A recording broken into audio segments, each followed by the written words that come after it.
మిగతా విస్తృతంగా వచ్చినటువంటి నాయకులందరితో కలిపి సమావేశం పెట్టుకున్నాం.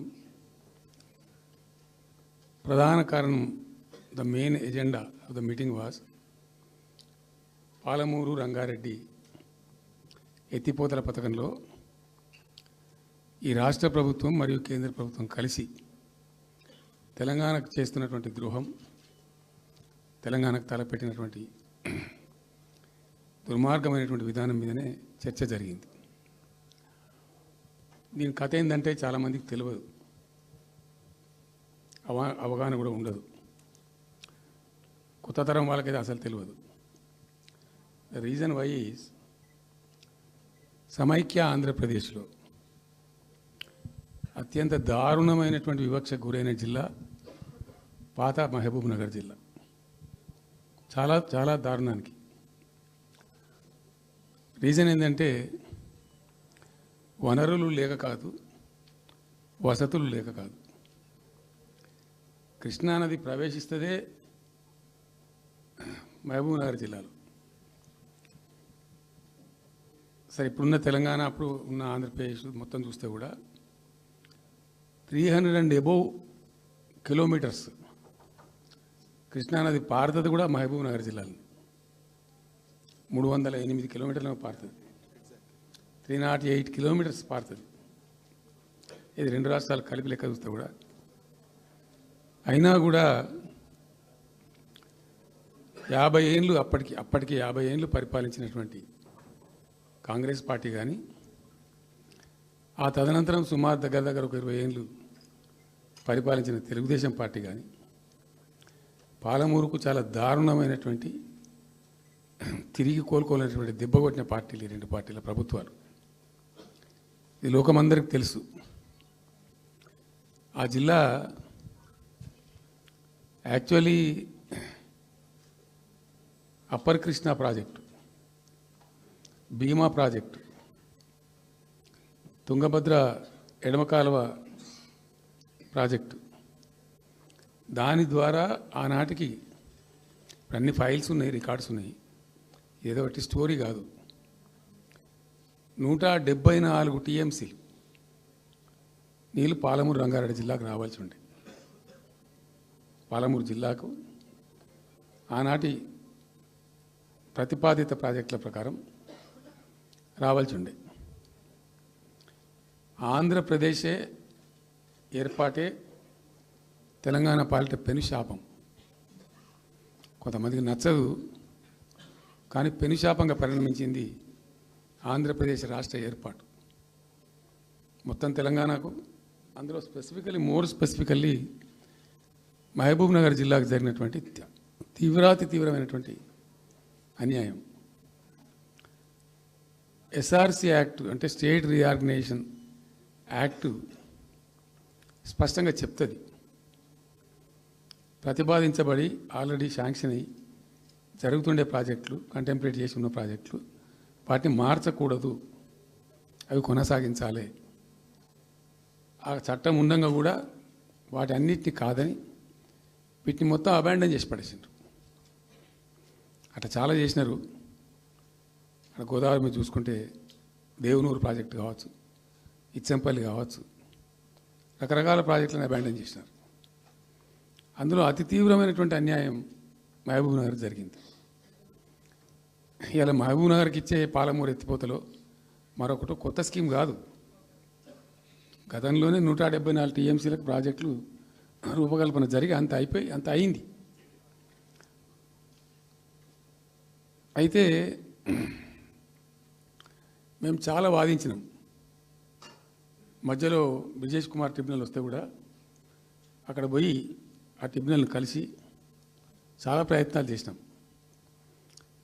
ఉద్యమ సందర్భంలో, ఉపన్యాసాలలో, కరపత్రాలలో, జలసాధన ఉద్యమ సందర్భంలో, మా క్యాసెట్ల రూపంలో, స్పీచ్ల రూపంలో, కరపత్రాల రూపంలో, పోస్టర్ల రూపంలో, క్యాసెట్ల రూపంలో రకరకాలుగా వాదించుకుంటూనే ట్రిబ్యునల్ కూడా వేయాలని పోతే, ట్రిబ్యునల్కు ఉండే ఒక డెలికసీ ఏంటంటే వాళ్ళు రాష్ట్రాల మధ్య పంపిణీ చేస్తారు తప్ప రాష్ట్రం లోపల ఉండేటువంటి ఒక ప్రాంతానికంటే వాళ్ళు చేయరు. మీకు రాష్ట్ర హోదా లేదండి, మీరు ప్రాంతము, రాష్ట్రంతో కొట్లాడుతున్నారు, అది వేరే సంగతి. కానీ మేము స్వీకరించలేము, తీసుకోలేము చట్ట ప్రకారం అని చెప్పి వాళ్ళు నిరాకరించారు. సరే, ఆ తదనంతరం ఉద్యమం జరిగింది, మీ అందరికీ తెలుసు.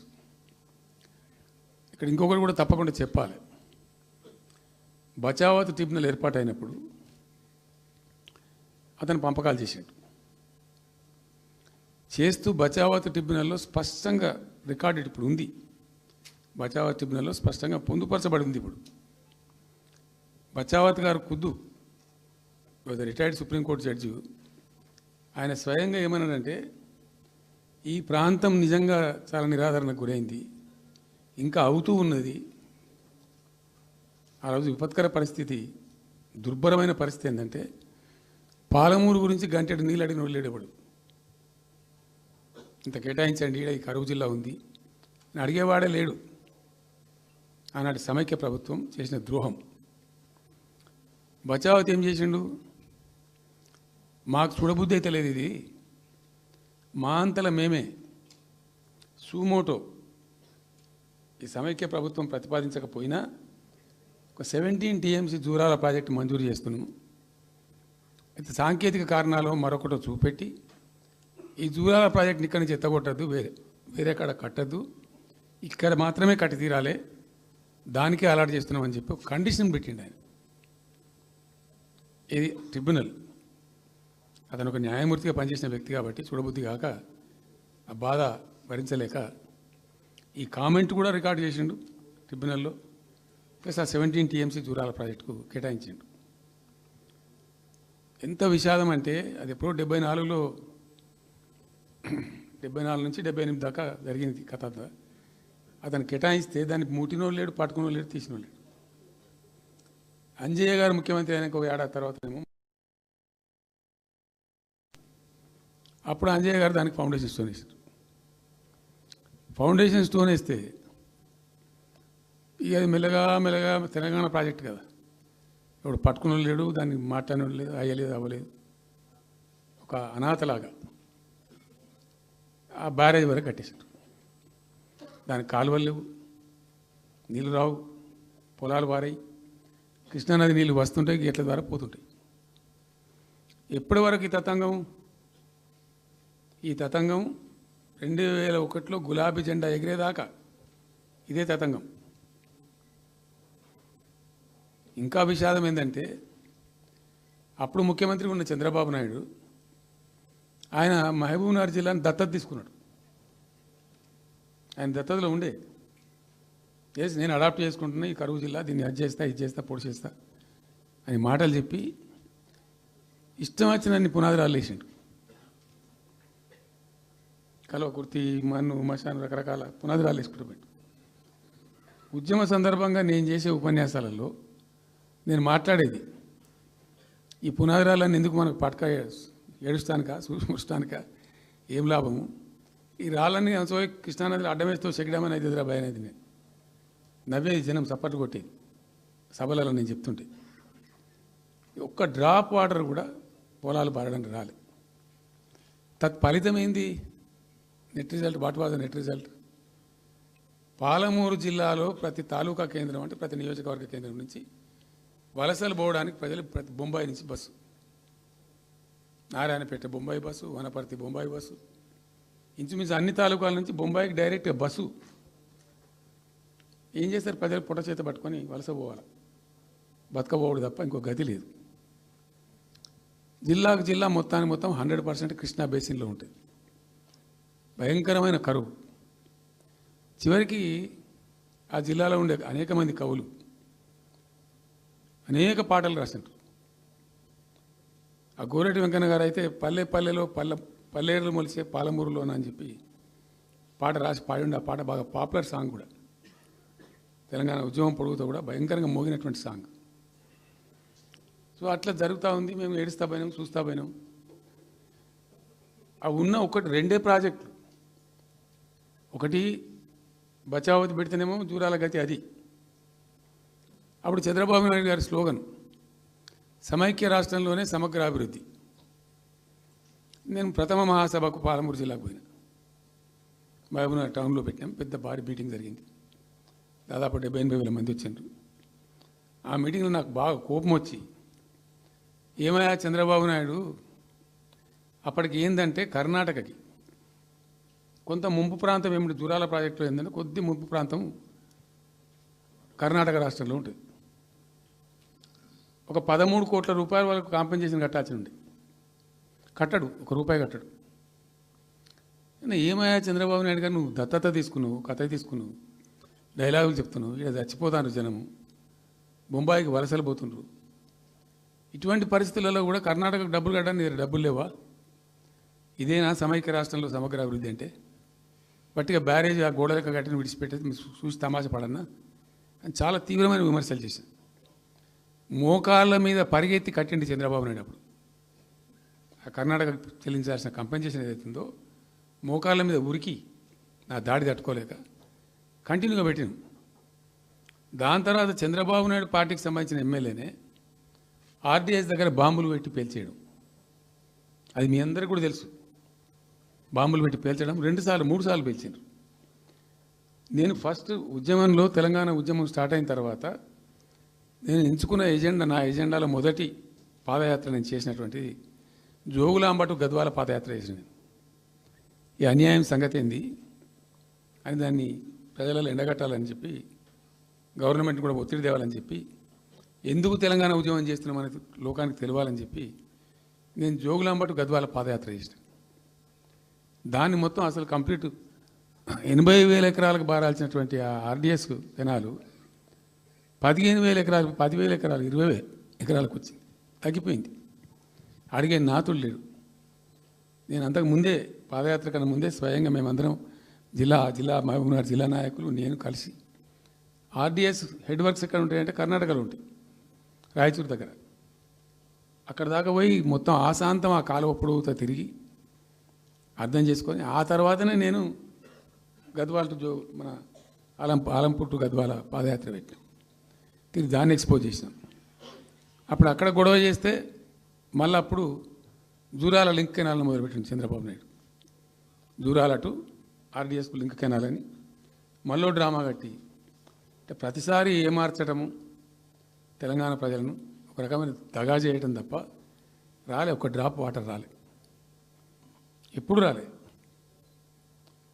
సరే కొట్లాడుతూ పోయినాం, ప్రజలు బాగా కలిసి వచ్చిండ్రు, సందర్భం కలిసి వచ్చింది, తెలంగాణ అదృష్టం బాగుంది, తెలంగాణ రాష్ట్రం ఏర్పడింది. ఇదంతా కూడా మీకు అన్న ముందు జరిగిన చరిత్ర, ప్రతి ఒక్కరికి తెలిసిన చరిత్ర. ఇది ఏం కొత్త స్టోరీ కాదు, కల్పిత కథ కాదు, పుట్టించి చెప్పేది కాదు. పాలమూరు జిల్లా యొక్క దరిద్రం, ఆ దరిద్రంలోకి పాలమూరు నెట్టివేయబడ్డ పరిస్థితి.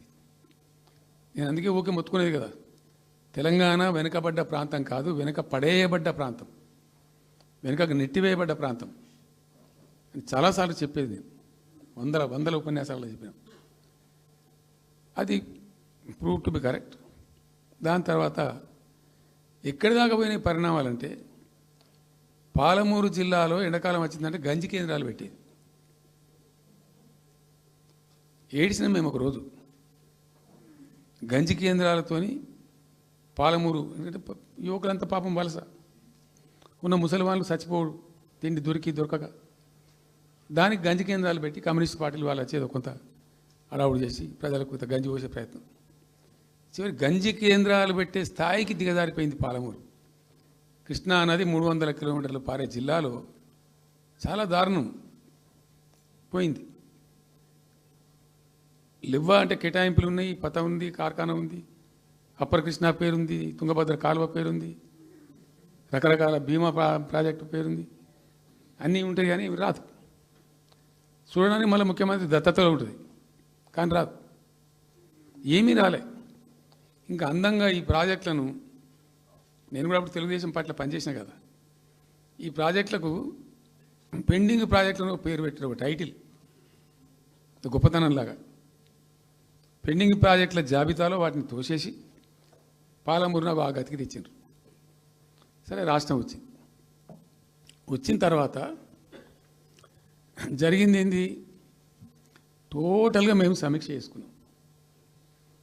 గోదావరి ఏంది, గొంగడి ఏంది, కృష్ణ అయింది, మనకు రావాల్సిన వాటా అయింది, దగా జరిగింది ఎక్కడ, ఎట్లా సరిదిద్దాలా, ఎట్లా మన ప్రయాణం ముందుకు పోవాలా, ఏం జరగాలి అని ఆలోచన చేసినాం. చాలా తీవ్రమైనటువంటి మదన పడ్డం. టాప్ ప్రయారిటీలో ఈ జిల్లా ఆదుకోవాలి మనం. అత్యంత భయంకరమైన కరువు ఉంది ఇక్కడ, కొంచెం లైన్లో పెట్టుకోవాలి. ఇప్పుడు మన సొంత రాష్ట్రం కాబట్టి మనకు ఆ ఇబ్బందులు ఉన్నాయని చెప్పి మా ప్రస్థానం ప్రారంభించాం. మొట్టమొదలు యుద్ధ ప్రాతిపదికన ఏవైతే పెండింగ్ ప్రాజెక్టులను పెట్టినరో వాటిని రన్నింగ్ చేసినాం. వాటిని అన్నిటికీ నెట్టెంపాడు కావచ్చు, భీమా కావచ్చు, కల్వకుర్తి కావచ్చు, అన్నిటిని కూడా బ్రహ్మాండంగా లైన్లోకి తెచ్చి స్టార్ట్ చేసాం. నికరంగా 6.5 లక్షల ఎకరాలకు ఆయకట్టు తెచ్చినాం ఆ పాలమూరు జిల్లాలో. మా గవర్నమెంట్ ఉన్నప్పుడే. ఇది అక్కడ ప్రజలందరికీ తెలుసు, అందరికీ తెలుసు, ప్రతి వాళ్ళకి తెలుసు. సామర్థ్యాలు పెంచుకున్నాం కొన్ని. నెట్టెంపాడులో భాగంగా ఒకటి రేలంపాడు రిజర్వాయర్ ఉంటుంది. అది జస్ట్ 1.5 TMs, 1/4 to 2 TMs అది ఉండే. నేను రివ్యూ చేసి అక్కడ రైతులతో మాట్లాడి, మీకు పంట పండదు, కష్టమవుతుంది కాబట్టి దీన్ని కొద్దిగా పెంచాలని చెప్పి డబుల్ ద సైజ్ చేసినాం, 4 TMs చేసినాం, పంట పండాలి కాబట్టి. అట్లా రకరకాల చర్యలు తీసుకొని దాని ద్వారా ఆ కల్వకుర్తి లిఫ్ట్ ఇరిగేషన్ ద్వారా, ఈ నెట్టెంపాడు ద్వారా, బీమా ద్వారా, బీమా phase 1 phase 2 ద్వారా అన్నీ కలిపి 6.5 లక్షల ఎకరాలకు. వాస్తవం చెప్పానంటే ఎంత దుఃఖభాజనం అంటే, ఎంత బాధాకరం అంటే, కృష్ణానది 300 కిలోమీటర్లు ప్రవహించేటువంటి పాలమూరులో 30,000 ఎకరాలు కూడా పారకం లేదండి. RDS అన్ని కలిపి లేదు, అసలు రావు, నీళ్ళు రావు, కాలువ లేదు, పొలం లేదు, ఏం లేదు. అందుకే అది వలసల జిల్లా అని పేరు ఎందుకు వచ్చింది పాలమూరుకు? ఎందుకు వలస పోతారు ప్రజలు? ఎంత కంపల్సరీ ఉంటే పోతారు, ఎంత దుఃఖం ఉంటే పోతారు, ఎంత బాధ ఉంటే పోతారు. ఆ విధంగా ఒక 6.5 లక్షల ఎకరాలు దానికి తెచ్చినాం. మిషన్ కాకతీయలో కొద్దిగా ప్రయారిటీ పెట్టి, భౌగోళికంగా బాగా విశాలంగా ఉండే జిల్లా కాబట్టి ఇప్పుడు కొత్త జిల్లాలు తీసుకున్నాం, కానీ ఆ రోజు అది పెద్ద జిల్లా. దానికి మిషన్ కాకతీయలో టాప్ ప్రయారిటీ ఇచ్చి మైనర్ ఇరిగేషన్ చెరువులు మొత్తాన్ని పోయినాయిగా అమ్ముకున్నారు, అబాండనైనాయి. మిగిలిన వాటిని కొన్ని సామర్థ్యాలు పెంచి ఒక పద్ధతికి తెచ్చినాం. అదో 1,20,000, 1,50,000 ఎకరాలకు అది దోహదపడ్డది. చెక్ డ్యాములు కూడా కట్టుకున్నాం. చాలా వాగుల మీద 100 కొద్ది చెక్ డ్యాములు కట్టినాం. ఇవన్నీ కూడా మీ కళ్ళ ముందే జరిగినాయి, మీ అందరికీ కూడా తెలుసు. ఈ RDS కెనాల్కి మోసం జరిగింది కాబట్టి మధ్యలో తుంగభద్ర మీద పెట్టి తుమ్మిల లిఫ్ట్ కూడా తెప్పించి తుమ్మిల లిఫ్ట్ కూడా పూర్తి చేసినాం. ఏది RDS ద్వారా కోల్పోయిన ఆయకట్టును రిస్టోర్ చేయడానికి తుమ్మిల లిఫ్ట్ కూడా స్టార్ట్ చేసినాం, నీళ్ళు పోపించినాం, బ్రహ్మాండంగా ఆయకట్టు అంతా పార్పించినాం. ఇట్లా అనేక రకాల చర్యలు అవి తీసుకొని ఒక 6.5 లక్షల ఎకరాలకేమో నెట్ ఆయకట్టు వచ్చింది. ఇండైరెక్ట్ ఆయకట్టేమో భూగర్భ జలాలు పెంచడానికి కట్టిన చెక్ డ్యాములు, మైనర్ ఇరిగేషన్ బాగు చేయడం, దాని ద్వారా కూడా 1,50,000 ఎకరాలకు వచ్చింది. ఆ తదనంతరం మరి మనం ఎట్లా ముందుకోవాలా, ఏం చేద్దామని చెప్పి ఈ రంగారెడ్డి జిల్లా కూడా వాళ్ళు పాపం కృష్ణా బేసినే, ప్రతి డ్రాప్ రంగారెడ్డిలో పడే ప్రతి వర్షం చుక్క కృష్ణానదికి పోతుంది, ఇంకెక్కడికి పోదు. నల్లగొండ జిల్లాలో కురిసే ప్రతి వర్షం చుక్క కూడా కృష్ణానదికి పోతుంది. 100% ఈ 3 జిల్లాలు కూడా నల్లగొండ, రంగారెడ్డి, పాలమూరు ఇవి 100% కృష్ణ బేసిన్లో ఉన్నాయి. మనము ఏదైతే మనకు కేటాయించిండ్రో ప్రాజెక్ట్ వైజ్నో ఇంకోటనో కంబైన్డ్ స్టేట్ ఉన్నప్పుడు జరిగినటువంటి మోసం నుంచి బయటికి రావాలంటే మనం రాష్ట్రం ఏర్పడ్డ తర్వాత కొట్టాడాలి, మన వాట మనం సాధించాలి. రివిజన్, కృష్ణా జలాల యొక్క పునఃపంపిణీ మీద ట్రిబ్యునల్ వేయించుకోవాలి, రివిజన్ పెట్టియాలి అని ఒక స్ట్రాటజీ పెట్టి దాన్ని కొట్లాను. సరే, ఇందాక నేను చెప్పినట్టు దేవుని దయ వల్ల తెలంగాణ రాష్ట్రం వచ్చింది. ఈ ప్రాజెక్టు కంప్లీట్ చేస్తూనే పాలమూరు రంగారెడ్డి ఎత్తిపోతల పథకానికి శ్రీకారం చుట్టాం. యాక్చువల్ ఫ్యాక్ట్ ఏంది, పాలమూరు రంగారెడ్డికి మేము ఆ రోజు మనసులో ఇంటర్నల్గా మాట్లాడుకొని డిపార్ట్మెంట్ కావచ్చు, క్యాబినెట్ కావచ్చు, విదిన్ ద పార్టీ కావచ్చు, ఆ జిల్లాల నాయకులతో కావచ్చు, మా స్ట్రాటజీ ఏంది, పాలమూరు రంగారెడ్డి ఎత్తిపోతల పథకానికి 170 TMs తీసుకోవాలి. This was the strategy of BRS government. ఎక్కడి నుంచి తీసుకోవాలా, అనేక ఆంక్షలు మాటలు బట్టి డైలాగులు ఏపీ నుంచి వచ్చే వ్యతిరేకత ఇవన్నీ దృష్టిలో పెట్టుకొని ఏం చేసినాం, నికరంగా లెక్కలు తెప్పించినాం. ఈ మహబూబ్ నగర్ జిల్లాలో మైనర్ ఇరిగేషన్లో పాత చెరువులు ఏవైతే బచావ్ అవుతున్నప్పుడు లెక్క పెట్టినటువంటి చెరువులు ఏవైతే ఉన్నాయో ఉన్నాయన్నీ మాయమైనవి,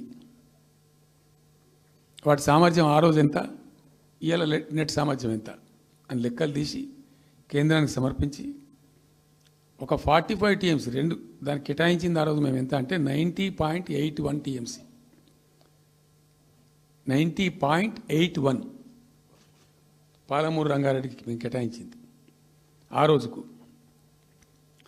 అయితే 170 ఎట్లా అంటే మరి మాకు ఇంకా వాటా వస్తుంది కదా, ట్రిబ్యునల్ వచ్చిన తర్వాత మాకు వాటా వస్తే దానిలో తీసుకున్న నీళ్ళని కూడా దీనికే మనం అటాచ్ చేసుకుంటామని చెప్పి 91 పాయింట్ తీసుకున్నాం. ఎట్లా తీసుకున్నాము, బచావత్ ట్రిబ్యునల్లోనే ఒక తీర్పు చాలా స్పష్టంగా ఉన్నది, డెసిషన్ అది ట్రిబ్యునల్ యొక్క నిర్ణయం ఏంటిది, ఆంధ్ర వాళ్ళు మొదటి నుంచి కూడా మేము కొంత గోదావరి నీళ్లు కృష్ణా డెల్టాకు తెచ్చుకుంటాం, నాగార్జున సార్ ఆయకట్టుకు తెచ్చుకుంటాం, మరో దాన్ని తెచ్చుకుంటాం అనే పద్ధతులు మొదలుపెట్టి తెచ్చుకున్నారు. దాంట్లో భాగంగా 80 టీఎంసీలు వాళ్ళు తీసుకుంటున్నారు. ఇది పోలవరం కట్టి ఆ కెనాల్ అప్పుడు వైఎస్ రాజశేఖర్ తవ్విండు కదా, పట్టిసీమ లిఫ్ట్ పెట్టిండ్రు, ఇనీషియల్ లిఫ్ట్ పెట్టిండ్రు, తర్వాత ఇప్పుడు కెనాల్ అయింది. సో దాన్ని 80 టీఎంసీలు వాళ్ళు వాడుకుంటున్నారు, ఎక్కువనే వాడుకుంటున్నారు. సో వాళ్ళు డిపిఆర్లో సబ్మిట్ చేసినారు చాలా క్లియర్గా స్పష్టంగా ఏమని, 80 టీఎంసీలు మేము తీసుకుంటున్నాం, 80 టీఎంసీలు పైన 5 రాష్ట్రాలకు బచావ్ ట్రిబ్యునల్ ప్రకారం ఇస్తాం. అది 3 రాష్ట్రాలకు ఇస్తారు, తెలంగాణ రాష్ట్రానికి, కర్ణాటకకు, మహారాష్ట్రకు. తెలంగాణకు 45, వాళ్ళిద్దరు కలిపి 35, కర్ణాటకకు 21 టీఎంసీ, మహారాష్ట్రకు 14 టీఎంసీ. ఇప్పుడు వాళ్ళిద్దరు కూడా వాడుకుంటున్నారు. అది కర్ణాటక వాళ్ళు already they are using 21 TMC ఏదైతే పోలవరం నీళ్ళు అక్కడ వాళ్ళు తీసుకున్నారు కాబట్టి దాని కంపెన్సేటర్ కింద వచ్చినటువంటిది దాన్ని they are using it, right రాయాలి. మహారాష్ట్ర కూడా వాడుతున్నారు, లెక్కల్లో చూపించారు వాళ్ళు, వాళ్ళ ప్రాజెక్టుల డిపిఆర్లో వాళ్ళ లెక్కల్లో చూపెట్టిండ్రు. ఇక వాడుకోవాల్సింది వాళ్ళు మనం. సో ఆ 45 టీఎంసీ మనది ఉంది కదా, మనకు ట్రిబ్యునల్ కేటాయించిందే కదా, అప్పనంగా ఏదో వచ్చేది కాదు కదా. సో ఆ 45 ఈ మైనర్ ఇరిగేషన్ లాసెస్ 45 కలిపి 90.81 టీఎంసీలకు దాన్ని ప్రతిపాదించాం. It has a strong basis, ఏదో గాలిలే అడగోలు జమాబందీ ఏర్పడతాడు చేసింది కాదు, స్పష్టమైనటువంటి విధానంతో ఒక అవుట్లుక్తో భవిష్యత్తు ప్రయోజనాలను దృష్టిలో పెట్టుకొని చేసినటువంటి చర్య చేసినాం. ప్రాజెక్టు 30,000 కోట్లు 35,000 కోట్లు మంజూరు చేసినాం. అందులో 27,000 కోట్లు ఖర్చు పెట్టినాం. ఆల్మోస్ట్ దగ్గర 88-90% పనులు పూర్తి అయిపోయినాయి. ఈ ఆంధ్రాతోని పంచాయతీ ఉంటుంది ఎప్పటికైనా, వాళ్ళు పోతిరెడ్డిపాడు పొక్కగొట్టి దాన్ని పెంచి ఇక దాన్ని ఇంకింత పెంచి ఈ తెలుగు గంగా అనే పేరు మీద మొదలై అది ఎటెటెటెటు పోతుంది ఇక అడవుల జమాబంది. కాబట్టి మనం క్విక్కెస్ట్ పాసిబుల్ టైంలో తీసుకోవాలని ఆ వచ్చే వాటర్ను అక్కడ ఎంటైర్ వరల్డ్లో ఇక్కడ లేవండి 145 మెగావాట్స్ కెపాసిటీ పంప్స్ పెట్టినాం అక్కడ. Specially prepared, those pumps were prepared by BHEL of India. 145 మెగావాట్ల పంపులు అసలు ఇండియాలో ఎక్కడ ఏ ప్రాజెక్టుకు లేవు. ఎందుకని దాని ఆ పంపు స్విచ్ ఆన్ చేసిన నేను, నీళ్ళు వచ్చినాయి. ఒక్క పంపు స్విచ్ ఆన్ చేస్తేనే ఇట్లా కాలువలు తల్లాడుతుండే ఇట్లా. అంటే ఆ గొడవ ఉంది కాబట్టి వాళ్ళు అటు పోతిరెడ్డిపాడు పక్క నుంచి వాళ్ళు తీసుకుపోతూ ఉంటారు. ఆ వర్షాలు వచ్చినప్పుడే మనం తీసుకోవాలి, ఇంకో గత్యంతరం లేదు. కాబట్టి క్విక్కెస్ట్ పాసిబుల్ టైంలో ఈ రిజర్వాయర్లు నింపుకుంటే మనం సేఫ్ అయిపోతాము, జిల్లా కాడికి కొంత న్యాయం జరుగుతుందని చెప్పి ఆ 145 మెగావాట్స్ కెపాసిటీ ఉండే పంప్స్ పెట్టినాం. ఇప్పుడు పంప్స్ అన్నీ ఆల్మోస్ట్ ఇన్స్టాల్ అయినాయి. మరి ఈ గవర్నమెంట్లో వీళ్ళు ఏం పట్టించుకుంటలేరు, అసలు ఏం చేస్తలేరు. అయితే జరిగిన తర్వాత ఏమైంది, అనుమతులు సాధించారు. దాని మీద చాలా మెలికలు పెట్టినారు, ల్యాండ్ అక్విజిషన్లో ప్రాబ్లం చేసినారు. అయినా 27,000 ఎకరాలు మేము అక్వైర్ చేసినాం సక్సెస్ఫుల్గా. అదంతా క్లిష్టమైన సబ్జెక్ట్ ఈ రోజులలో ల్యాండ్ అక్విజిషన్ అంటే. అయినప్పటికీ 27,000 ఎకరాలు అక్వైర్ చేసినాం, 27,000 కోట్లు ఖర్చు పెట్టినాం. అంత కాన్సన్ట్రేట్ చేసినాం. గ్రీన్ ట్రిబ్యునల్కి పోయినారు, ఆ స్టేని క్యాన్సిల్ చేయించినాం. అనేక రకాల అడ్డంకులు కల్పించే ప్రయత్నాలు ఎన్ని చేసినా వాటన్నిటిని అధిగమిస్తూ ఆ ప్రాజెక్టును ముందుకు తీసుకొని పోయినాం. అయితే ఈ పంపులన్నీ ఇన్స్టాలేషన్ అయిపోతుంది, బ్రహ్మాండంగా ఉంది. సరే, ఇంతగా అయితే మా గవర్నమెంట్ మారింది. సహజం, రాజకీయాల్లో గెలుపులు ఉంటాయి, ఓటములు ఉంటాయి, ప్రభుత్వాల మార్పిళ్ళు ఉంటాయి, జరుగుతాయి. కానీ ఎంత తెలుగు తక్కువ దద్దమ్మ ప్రభుత్వం వచ్చినా, నెక్స్ట్ సక్సెసివ్ గవర్నమెంట్ ఎవరు వచ్చినా రాష్ట్ర ప్రయోజనం కదా ఒక ప్రాజెక్ట్ అంటే. ప్రజలకు నీళ్ళు వచ్చేది కదా, ప్రజలు బ్రతికేది కదా, దాన్ని కొనసాగిస్తారు. ఇప్పుడు ఒక్క తట్టెడు మట్టి కూడా తీయలేదండి. మా గవర్నమెంట్ పోయిన తర్వాత పాలమూరు ఎత్తిపోతల పథకంలో ఒక తట్టెడు మట్టి కనీసం తీయలే.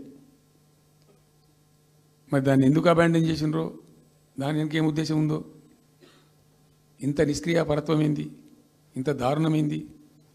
2 నెట్ సంవత్సరాలు గడిచిపోయినాయి. ఇప్పుడు మేము గమనిస్తున్నాం. మధ్యలో ఏమైంది, కేంద్ర ప్రభుత్వంతో తమాషా. బీజేపీ మొదటి నుంచి మాకు తెలంగాణకు శని అయింది. అది కేంద్ర ప్రభుత్వం ప్రతిదాన్ని వ్యతిరేకించడమే. ప్రతిదానిగా చంద్రబాబు ఎన్డీఏలో చేరడం, ఆయన మాటలు పట్టుకొని వ్యతిరేకించడం, అడ్డంగా ఇష్టం వచ్చిన పద్ధతులు.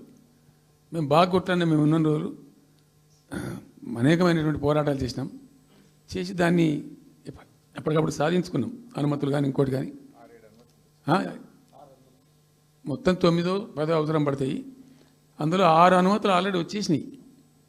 మెయిన్ ఎన్విరాన్మెంట్ అసెస్మెంట్ కమిటీది అదే మెయిన్ అసలు ప్రాజెక్టుకు లైఫ్ లైన్. దాని మొత్తం అనుమతులు వచ్చేసినాయి. దాని తర్వాత మిగిలిన అనుమతులన్నీ లాంఛనమేగా, ఇచ్చేయాల్సిందే. అది ఇచ్చిందంటే అటువంటి అతి ముఖ్యమైనటువంటి అనుమతి కూడా తెచ్చినాం. అన్నీ వచ్చిన తర్వాత కేంద్ర ప్రభుత్వం మొన్న చంద్రబాబు నాయుడు ఎంపీలు అవసరం ఉంది కదా అక్కడ వాళ్ళకు. ఇప్పుడు ఇద్దరు ఎంపీలు అవసరం కదా, నితీష్ కుమార్, చంద్రబాబు నాయుడు. దానికోసం బీజేపీ ఎంతకైనా దిగజారుతుంది. ఆడ ప్రభుత్వం నిలబెట్టుకోవాలి కాబట్టి ఎంతకైనా దిగజారి ఆయన మాట పట్టుకొని డిపిఆర్ను వాపసు పంపించారండి.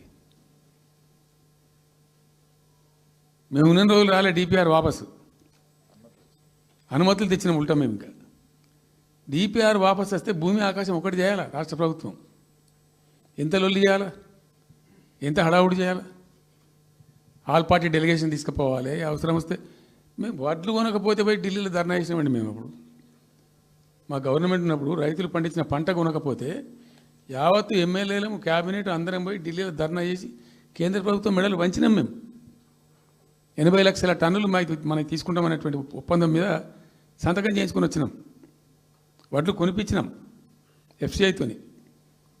మామూలు వడ్లు కొనకపోతేనే మేము అంత అడావుడు చేసిపోయినాము.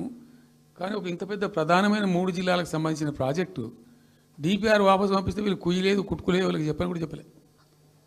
తెలియదు ఎవరికి బయట. జస్ట్ దేవర్ మమ్. ఇంకా బాధాకరమైన అంశం ఏంటంటే అసలు 170 టీఎంసీలకు దాదాపు మేము ఏమి చేస్తే బ్రిజేష్ ట్రిబ్యునల్ నడుస్తుంది కదా. దీనిలో ఎట్లుంటుందంటే ఇంకో విషయం అండి, దీన్ని స్పష్టంగా చెప్తున్నాను, మళ్ళీ కన్ఫ్యూజన్ వద్దు. దేశంలో ఒక కొత్త రాష్ట్రం ఏర్పడితే దానికి కొన్ని సంక్రమణలు ఉంటాయి.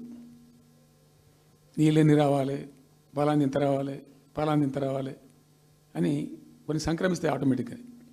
అది ఎస్ఆర్సీ యాక్ట్. భారతదేశంలో ఇనీషియల్గా ఉన్నాయి 14 స్టేట్సే. ఇప్పుడు జమ్మూ కాశ్మీర్ అదేదో వాళ్ళు చేసినారు, కానీ అదర్వైజ్ 15 రాష్ట్రాలు తర్వాత ఏర్పడ్డాయి. వాళ్ళు దాన్ని ఇప్పుడు యూనియన్ టెరిటరీ చేసింది కదా లద్దాఖ్ను. 15 అంటే ఒరిజినల్గా ఉన్నదానికంటే ఇంకో రాష్ట్రం ఎక్కువ కలిపి కొత్త రాష్ట్రాలు వచ్చినాయి. సో వాటికి పద్ధతి ఉంది. ఏ రాష్ట్రం ఏర్పడ్డప్పుడు దానికి ఏదేమి ఇవ్వాలి, హైకోర్టు ఎట్లా, పలాంది ఎట్లా అన్నీ దానికి ఒక చట్టం ఉంది. అవన్నిటిని బుల్డోజ్ చేస్తూ ఇక్కడ ఇయ్యలే.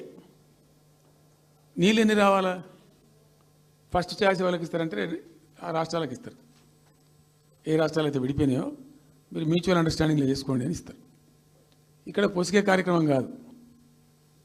కాబట్టి మేము ఏం చేసినామంటే 1 ఇయర్ తర్వాత 1 ఇయర్ లోపు ఒకవేళ పరిష్కారం అయితే 2 రాష్ట్రాలు చేసుకోవాలా, లేదా సెంట్రల్ గవర్నమెంటే ఆర్బిట్రేషన్ ద్వారా చెయ్యాలా కూర్చొని.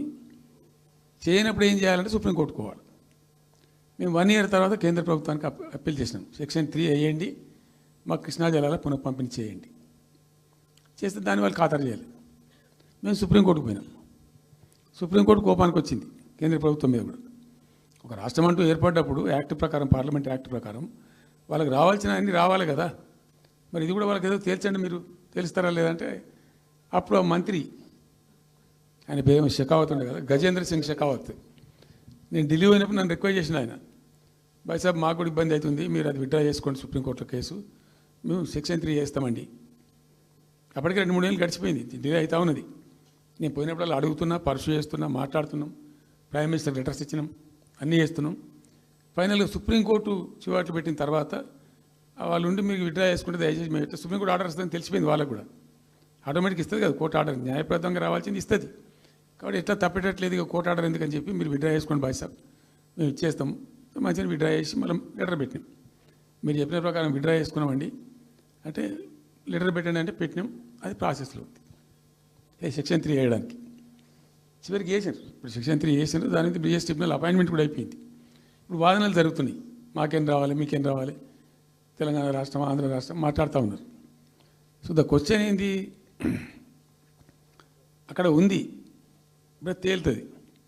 మా ఉద్దేశం ఏంది, 90 టీఎంసీలు అయితే మాకున్నాయి నికరం, మాకు ఎవరు ఇచ్చేది ఏం లేదు, ఎవరు అడుక్కునేది ఏం లేదు.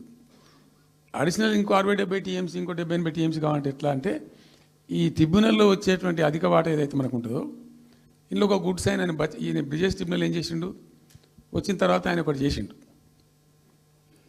అంతకుముందు చట్టం ఏముంటుండే, 75% డిపెండబిలిటీ మీదనే నదుల నీళ్ళు కేటాయింపు జరగాలి, 75% డిపెండబిలిటీ మీద. మనకు కృష్ణా జలాలు ఇచ్చినప్పుడు అట్లే ఇచ్చిండ్రు. ఈయన బ్రిజేష్ ట్రిబ్యునల్ వచ్చిన తర్వాత ఈయన ఏం చేసిండంటే 75% బోల్డ్ అండి, మంచి సర్ప్లస్ ఇయర్స్లో చాలా వర్షాలు పడుతున్నాయి, కావాల్సిన నీళ్ళు వస్తున్నాయి, అవి వేస్ట్ అవుతున్నాయి అనవసరంగా, అట్లెందుకు కేటాయింపులు చేసుకుందాం, 65% డిపెండబిలిటీ పెట్టుకుందాం అని చెప్పి పెట్టిండు. దాని ద్వారా ఏమైంది, మన కృష్ణా నదిలో ఒరిజినల్గా వచ్చిన అలాట్మెంట్ 811 టీఎంసీ, 811 టీఎంసీలే బచావ్ ట్రిబ్యునల్ ప్రకారం. కానీ తదనంతరం ఈయన బ్రిజేష్ వచ్చిన తర్వాత అది ఆల్మోస్ట్ 1005కి పోయింది. ఇంకో 195 టీఎంసీ పెరిగింది, ఆ 10% యాడ్ చేసే వరకు పెరిగితే అలా మనకు కూడా ఆటోమేటిక్ వాటా వస్తుంది. ఇప్పుడు తేలుతుంది అది. సో మేము ఆశపడ్డది ఏంటంటే, ఒరిజినల్గా పెట్టుకున్నటువంటి ఈ 90 టీఎంసీ అది బచావ్ ట్రిబ్యునల్ ఇచ్చిందే 45 టీఎంసీ. 45 టీఎంసీ మనం మైనర్ ఇరిగేషన్ లెక్కలు బాజాప్తా తీసి ఇచ్చినాం కాబట్టి అది యాక్సెప్ట్ చేసిన వాళ్ళు. ఈ 90 టీఎంసీ ప్లస్ ఇప్పుడు అడిషనల్గా వచ్చేది కలిస్తే మనకు దాదాపు 170-160 దాకా తీసుకొని పోవచ్చు. కంఫర్టబుల్గా ఉంటాం మనం, ఇక్కడ డ్రింకింగ్ వాటర్ కానీ ఇంకోటి కానీ బాధ లేకుండా ఉంటాం, ఆ జిల్లా సుభిక్షం అవుతుంది అని ఆల్రెడీ పాలమూరు జిల్లాలో తెచ్చుకున్నటువంటి 6.5 లక్షల ఎకరాల ఆయకట్టు ప్లస్ దీనిలో ఒక 7 లక్షలు వస్తుంది పాలమూరు, అంటే 13.5 lakhs పోతుంది. పాలమూరు జిల్లా కాడికి వస్తే నియోజకవర్గానికి 1,00,000 ఎకరాలు వారాలి. అంత కృషించి అంత కునారిల్లి 60 ఏండ్లు ఏడిసి గోసపడ్డ పాలమూరుకు ఒక పెద్ద రిలీఫ్ వస్తుంది. దీంతో మొత్తం జిల్లా టాప్ టు బాటం అంతా కూడా ఒక అద్భుతమైనది ఉంటుంది. గ్రావిటీ వారేకాడికి గ్రావిటీ వారుతుంది, లిఫ్ట్ వారుతుంది, చాలా అద్భుతంగా ఉంటుంది అని చెప్పేసి. తర్వాత వర్ష నీళ్ళు కూడా చాలా వరకు ఈ చెక్ డ్యామ్లలో దానిలో అడ్డుకుంటాం కాబట్టి గ్రౌండ్ వాటర్ కూడా బాగా పెరుగుతుంది. ఎట్లా ఫ్రీ పవర్ ఇస్తున్నాం కాబట్టి దాని ద్వారా కూడా లాభాలు జరుగుతాయని చెప్పి అసెస్మెంట్ చేసి ఇచ్చినాం. నిజంగా కూడా పాలమూరు ఒక టైంలో తెలంగాణ వచ్చిన తర్వాత 4-5 ఏళ్ళకి నేను పోతే, ఎందుకో పోయినాం, బస్సు యాత్ర చేస్తే చాలా అద్భుతంగా ఎక్కడికక్కడ వరికోత మిషన్లు, కల్లాలు, అంతకుముందు పాడుబడ్డ ఇల్లు కనిపించే పాలమూరులో నా కళ్ళతో నేనే చూసిన. ఇంకా ఇది అంతా కంప్లీట్ అయిపోతే ఈ అనుకున్న 15 లక్షల ఎకరాలకు నీళ్ళు వస్తే చాలా దివ్యంగా ఉంటుందని చాలా సంతోషపడుకుంటూ పోయినాం. సరే, ఇప్పుడు కేంద్ర ప్రభుత్వం కొత్తగా తాకీదు, అది ఎవరు చెప్పినారో తెలియదు, వాళ్ళు చెప్తున్నారు. ఇప్పుడు గవర్నమెంట్ ఉన్న వాళ్ళు చెప్తున్నారు. ఏంది, మీరు 90 టీఎంసీలు పెట్టుకున్నారు, పాత గవర్నమెంట్ పంపించింది, ఒకటి డిపిఆర్ తిప్పి పంపించారు, దాని మీద సడి లేదు, సప్పుడు లేదు, లుల్లి లేదు, లూకాండం లేదు, తల ఊగుతున్నారు. ఎందుకు తల ఊగుతున్నారు?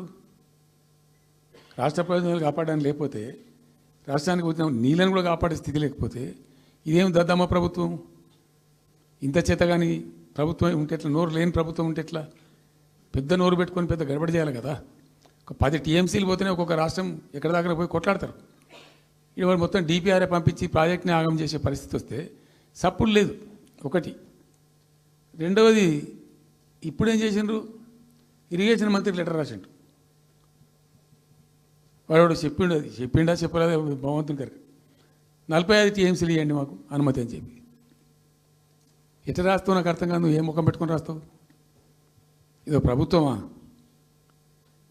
ఉన్నది ఉన్న వస్త్రానికి పోతే అనవస్త్రం పోయింది అన్నట్టు ఉన్నది కూడా కొట్టుకుంటారు ఎవడన్నా?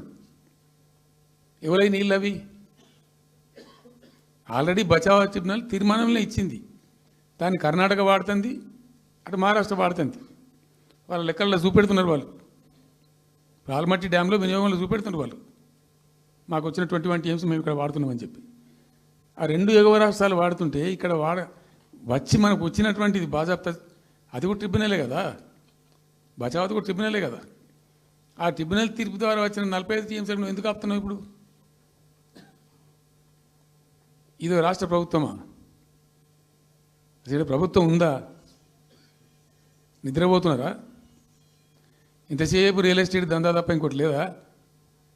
ఇల్టు భూములు ఎట్లా అమ్ముదాం, పల్టు భూములు ఎట్లా అమ్ముదాం, ఆ భూములు ఎట్లా దెబ్బ పెడదాం, ఇంకెంత కమిషన్ కొడదాం, ఇది తప్ప రాష్ట్ర ప్రయోజనాలు, నీళ్లు, రైతులు, మనుషులు లేరా? ప్రాజెక్టులు ఎందుకు 2 నెలల నుంచి ₹1 పెట్టలే? ఎందుకు ఒక తట్టడి మట్టి తీయలే? ఎవరు నిరోధించింది మిమ్మల్ని? ఎవరు అడ్డుపడ్డారు మీకు? ఎవరు కట్టేసారు మీ కాళ్ళను? అటు పైసా పనిచేయరు, నిష్క్రియాపరత్వంగా ఉంటారు. డిపిఆర్ పంపిస్తే సపోర్ట్ చేయరు. ఇలా చివరికి 45 టీఎంసీ అని రాస్తారు. అంటే ఏం కాబోతుంది? ఎవరో ఒత్తిడి ఉంది దీని వెనుక? ఏం కుట్ర దాగుంది ఇది? 2 ఏళ్ళ నుంచి నేను మౌనం పాటించి చూసుకుంటూ వస్తున్నాం. తప్పని పరిస్థితి నేను బయలుదేరినప్పుడు తప్పదు.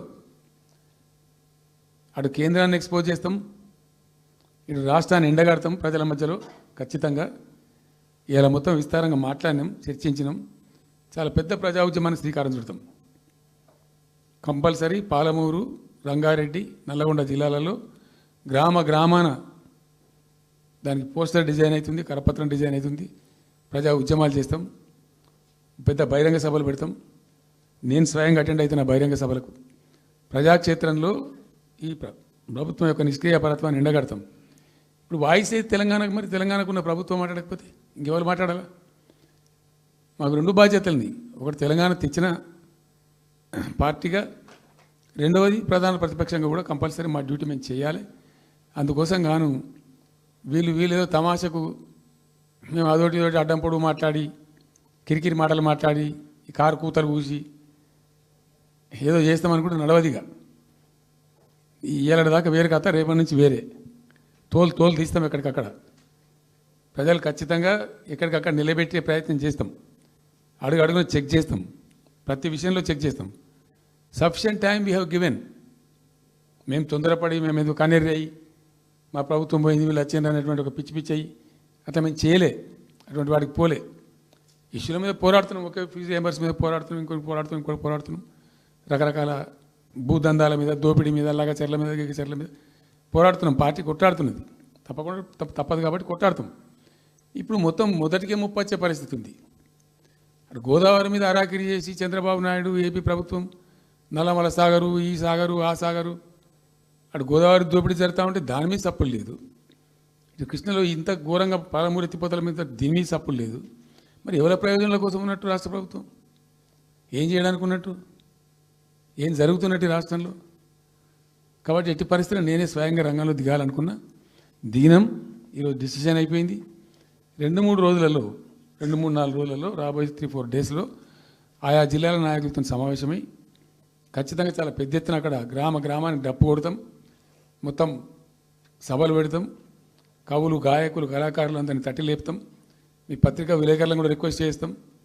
అక్కడ జరిగే అన్యాయాన్ని, ప్రజలకు జరిగేటువంటి అన్యాయాన్ని, ఈ జలదోపిని అరికట్టాలని ఈ కేంద్ర ప్రభుత్వం అవలంబిస్తున్న విధానాన్ని కూడా తప్పకుండా చేస్తాం. ఇన్ని రోజులు ఒక రకంగా పోయినాం, కానీ తప్పేటట్లేదు. ఇప్పుడు ఎవరితోనైనా సరే కొట్లాడతాం, తెలంగాణ కోసం భయపడం, యాందాకైనా పోతాం, ఈ కొండ మీద గోపైనా సరే కొట్లాడతాం తప్ప ఇడిచిపెట్టాం. ఇక్కడ ఏమి ముఖాలు చూసేది కానీ ఇంకోటి కానీ నైసిటీస్ ఏం లేవు. There is no nicety at all. Will fight, డెఫినెట్గా ఫైట్ చేస్తాం. ఎందుకంటే రక్షించుకోవాలి, రాష్ట్రం యొక్క హక్కులు రక్షించుకోవాలి, నీళ్ళు రక్షించుకోవాలి, రాష్ట్ర ప్రజల ప్రయోజనాలు రక్షించుకోవాలి. ఈ విధంగా ఇప్పుడు మా కళ్ళ ముందే జరిగినటువంటి దీనిలో ఈ దుర్మార్గంలో ఎట్లా మౌనం పాటిస్తాడు కేసీఆర్? ఎందుకు మౌనంగా ఉంటాం? ఎవరి కోసం ఉంటాం? ఎందుకోసం ఉండాలి? కాబట్టి అరాకిరి ముచ్చట్లు కావు.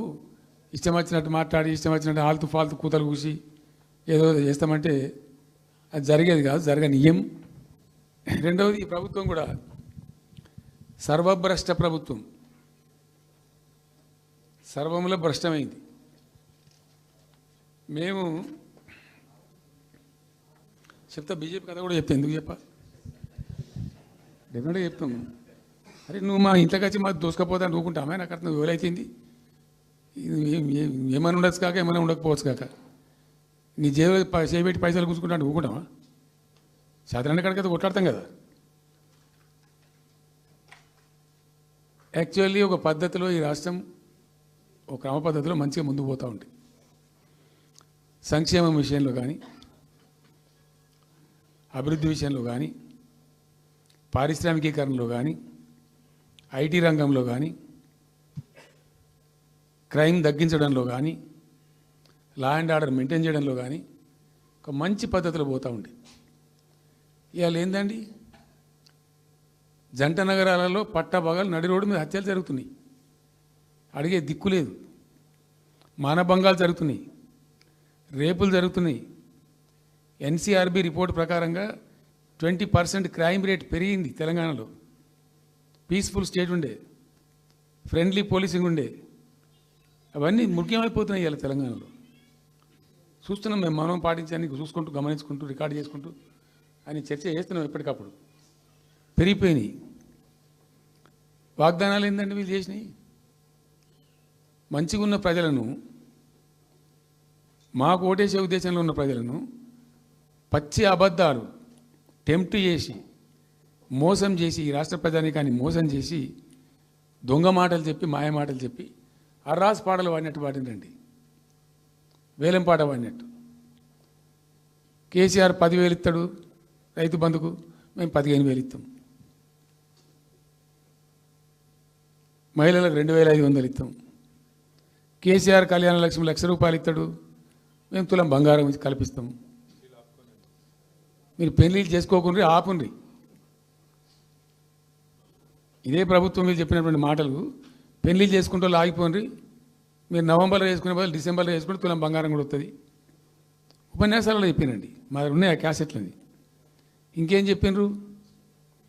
పెన్షన్ తీసుకునే ముసలి ఎవరు అవుతున్నారో నవంబర్లో తీసుకోకుండా డిసెంబర్లో 4,000 వస్తుంది. తెల్లారే ఇంకేం మాట్లాడిండ్రు? ఏంటిది అది? 2 లక్షల రుణమాఫీ అని నరికిండ్రు. ఉరుకుండ్రి బ్యాంకుల పంట పోయి జల్దీ తెచ్చుకోండి. ఇక ఒక్కటి కాదు, అట్లా అర్రాస్ పడబడినట్టే. చివరికి విద్యార్థులకు, పాపం పేద విద్యార్థులకు ఇండియా ఒక స్కూటీలు కాదా బాబు, చాలా ఉన్నాయి. శాంతాడంత లిస్ట్ 420 హామీలని చాలా ఉన్నాయి. నేను కొన్ని హైలైట్ చేసి చెప్తున్నాను. టెంప్ట్ చేయడంలో ఫర్ ఎగ్జాంపుల్ ఇప్పుడు ఇండియా మొత్తంలో ఎక్కడ ఇయ్యరండి. మేము మొత్తం కూడా 100% సమ్మిళితమైన అభివృద్ధితో మేము ముందుకు పోయినాం. ఇట్లా ఏకపక్షంగా ఏకోన్ముఖంగా పోలే. మేము ఆల్ ఫ్రంట్స్ కవర్ చేయాలని చూసినాం. పేద పిల్లలు ఉంటారు, వాళ్ళకి పాపం విదేశీ విద్య లేక సీట్ వస్తుంది, చదువుకోవాలని ఆశపడతారు, పోలేరు. వ్యక్తిగతంగా మమ్మల్ని అడిగితే మేము పార్టీగతంగానో వ్యక్తిగతంగానో చేసేది కొంతమేరకు. పాలసీగానే ఎందుకు చేయకూడదని చెప్పి ఆలోచించి 20 లక్షల రూపాయలు ఇచ్చింది. ఎస్సీ ఎస్టీ పిల్లలు పోతే వాళ్ళకి అంబేద్కర్ పేరు అని పెట్టినాం. బీసీ అబ్బాయిలు అమ్మాయిలు పోతే వాళ్ళకు జ్యోతిబా పూలే అని పేరు పెట్టినాం. రకరకాలుగా మొత్తం మీద వాళ్ళకి 20 లక్షల రూపాయలు ఇచ్చినాం. అంటే ఎట్లాంటి ఇష్టం వచ్చినట్టు అది కూడా పెంచుతాం. కేసీఆర్ 10 లక్షలు ఇస్తే మేము 12 లక్షలు ఇస్తాం. దళిత బంధు ఇట్లా ఎన్ని అండి ఇష్టం వచ్చిన, అంటే నోటికి మొక్కాలిగా. అది కూడా 100 రోజుల లోపలనే ఇస్తాం. ఆ కార్డులు వంచుడు సంతకాలు పెట్టి బాండ్ సంతకాలని ఇంటింటి కార్డులు వంచి మొత్తం చెడగోపం పెట్టారు. దిక్కుమాలిన దరిద్రం అంతా నెత్తిన పెట్టి కంప్లీట్ ప్రజలను టెంప్ట్ చేసి ఇలా వడ్లు కొంటలేరండి. సన్నాలు మొత్తం వడ్ల ప్రతి ధాన్యానికి లిస్టు పెద్ద లిస్టు శాంతాడంత లిస్టు. ఇక కందులకింత, మినుములకింత, పసుపుకింత, పప్పుకింత, మొక్కజొన్నకింత, అన్నిటికీ 500 బోనస్. అన్నిటికీ ఏమి దేనికి దిక్కులేదు. పత్తి కొనే దిక్కులేదు, వడ్లు కొనే దిక్కులేదు. ప్రైవేట్గా అమ్ముకుంటారు, దోపిడికి గురి అమ్ముకుంటారు. పాపం ఏడ్చుకుంటూ కన్న నీళ్ళు కుక్కుంటారు. చివరికి వస్తే యూరియా సప్లై చేసే తెలివితేటలు లేవానండి. మా గవర్నమెంట్ ఉన్నప్పుడు రైతులు గ్రామాలలో ఒక ఆటో రిక్షాని డబ్బులు ఇచ్చి 10 బస్తాలు తెచ్చి బాబు అంటే తెచ్చి ఎడ పడేసిపోతుండే వాడు పొలం కాడ. ఇవాళ రైతులు రోజుల తరబడి గంటల తరబడి చెప్పులు పెట్టి, బీఆర్ఎస్ లేకముందు చెప్పుల లైన్లు ఉండే, బీఆర్ఎస్ ఉన్న రోజులు చెప్పుల లైన్లు మాయమైనవి. మళ్ళీ ఇప్పుడు కాంగ్రెస్ రాగానే మళ్ళీ ఇప్పుడు చెప్పుల లైన్లు స్టార్ట్ అయిపోయినాయి వరుస పెట్టి.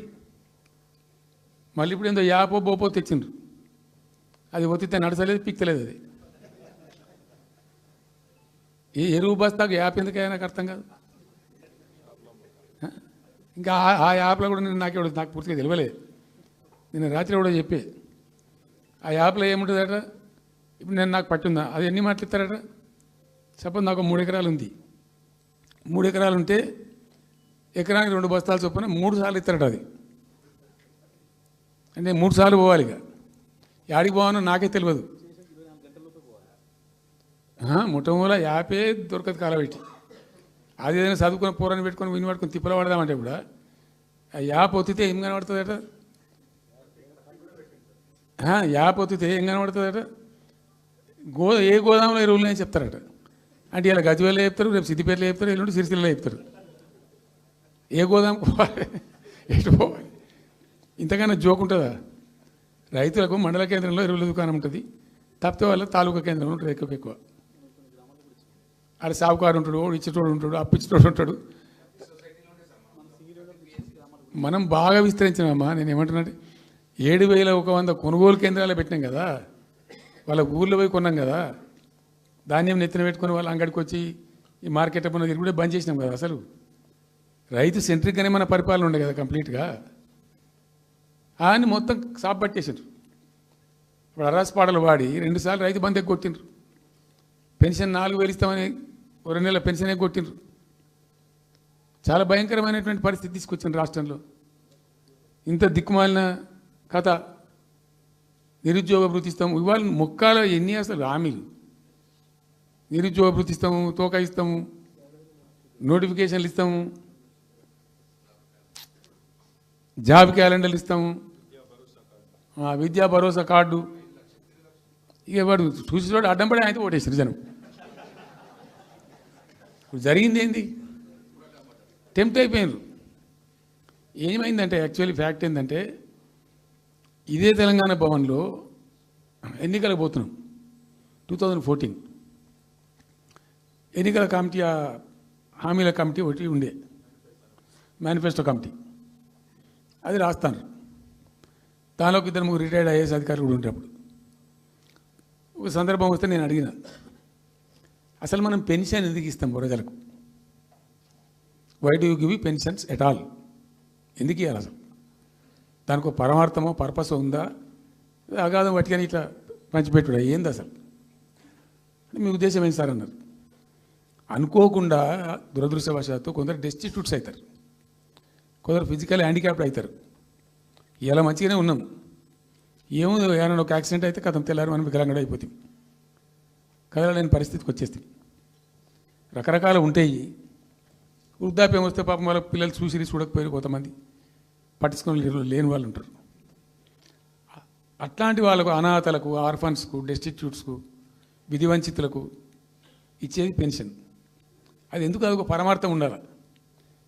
వాళ్ళు బిర్యానీ తినకున్నా, పెద్ద గందరగోళం లేకున్నా కనీసం 2 పూటలు పప్పు పచ్చిపులిసింది అన్నం తిని వాంజాల వాడు పండుకుంటట్టు ఉండన్న ఆ మేరకు ఇవ్వండి అని చెప్పినాం. అప్పుడు ఒక ఆయన గోయల్ సాబ్ అని ఉండే ఐఏఎస్ ఆఫీసర్. ఆయన ఉప్పుకింత పప్పుకింత అని అన్ని రేట్లు లెక్కబెట్టి 670 రూపాయలు ఇస్తే సరిపోతుంది సార్ అన్న. నేను గావాలకి ఇచ్చేదానికి ఒక కోసి జాయిన్ అవ్వాలి, ఒక 1000 రూపీస్ పెట్టు, ఇది పెద్ద కథ ఎందుకు అని 1000 చేసాం. దేనికన్నా కానీ 1000 రూపీస్ చేసినాం ఫస్ట్. సెకండ్ టర్మ్ నేను ప్రకటించిన, మళ్ళీ మేము గెలిపించుకొని ఈసారి గెలిస్తే వెంటనే 2000 రూపీస్ చేస్తామని చెప్పాను. మొదలు 1000 అన్నప్పుడు అడగలే, మా అంతటా మేమే సుమోటోగా మాట్లాడి చెప్పి డే 1 గవర్నమెంట్ ఇచ్చిన ఫస్ట్ క్యాబినెట్ని డిసైడ్ చేసి 1000 రూపీస్ పెట్టాం. 200 to 1000, 1000 to 2000 ఆల్సో ఫస్ట్ మంత్ని.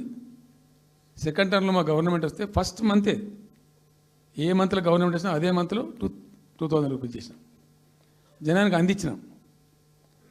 జనం కూడా ఏమనుకున్నారు, కేసీఆర్ 2 అన్నప్పుడు 4 అన్నట్టుగా ఇస్తాడు కావచ్చు, టెంప్ట్ అవుతారు పాపం, సహజంగా పేదవాళ్ళు కదా, లేని వాళ్ళు కాబట్టి.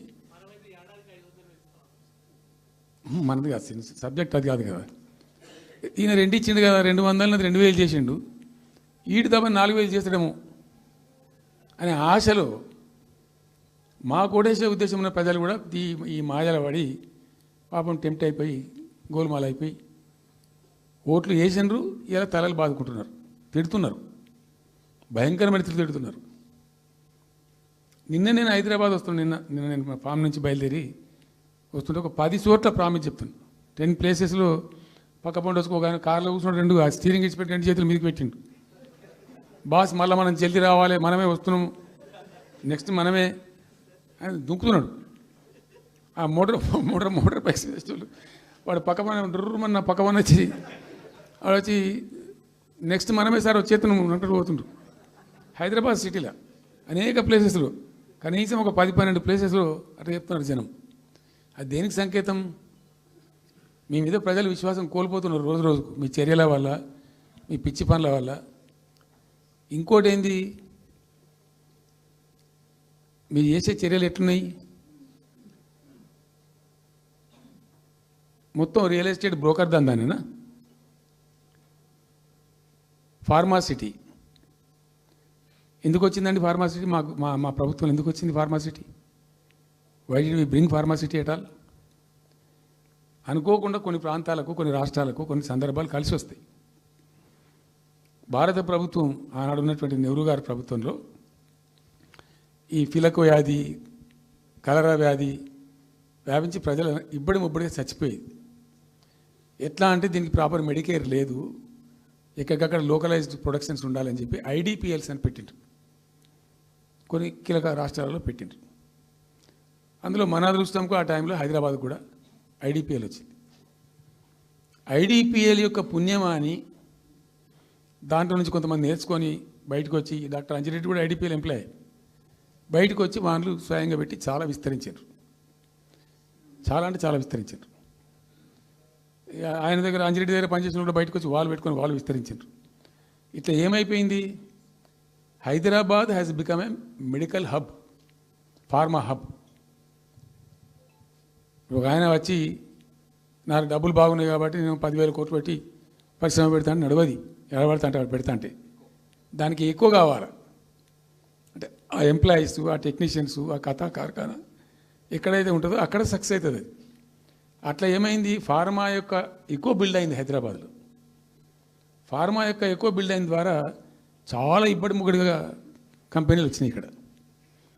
అసలు 1/3 వరల్డ్కు మన జినోమ్ వ్యాలీ నుంచే వ్యాక్సిన్ సప్లై అవుతుంది. ఇవాళ 1/3 of the world Hyderabad genome valley నుంచే వ్యాక్సిన్ సప్లై అవుతుంది. అట్లా ఎప్పుడో ఉన్న బయాలజికల్ ఈవెంట్స్ ఆ రాజుగారు స్థాపించారు ఆ కాలం 104 సంవత్సరాల క్రితం నిజాం పీరియడ్లో.